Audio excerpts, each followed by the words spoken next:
ఇది చూడండి ఎలా అయితే ఉందో, ఇది టూముది.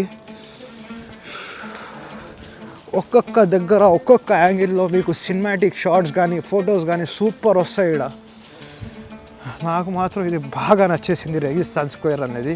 ఇక్కడ కానీ వెళ్దాం మన లోపలికి, చూద్దాం ఎలా ఉంటుందో. ఇక్కడ మీకు నైట్ అవ్వగానే దీని దగ్గర మొత్తం లైట్స్ అనేది స్టార్ట్ అయిపోతాయి. ఇవి కనిపిస్తున్నాయి కదా బల్బులు లాంటివి, మొత్తం లైట్స్ ఇస్తాయి పైన ఫోకస్.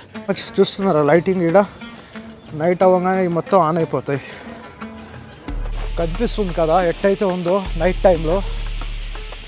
ఇక్కడ చూడండి డ్రెస్సులు వేసుకొని వీళ్ళు ఫోటోషూట్కి వెళ్తున్నారు, లైట్లు వెలిగాయని. ఫోటోషూట్లు మొత్తం అవుతున్నాయి. ఇక్కడ ఎంత 1 lakh సోమ్ అంటే ఐ థింక్ మినిమం మన 750-700 అంతే పడాయి. బట్ నిజంగా చెప్తున్నా వర్త్ ఇది అసలు. నైట్ టైంలో అయితే చూడండి 1xలో పెట్టి తీస్తున్నా నేను. ఎలా అయితే ఉందో ఇది రెగిస్తాన్ స్క్వేర్.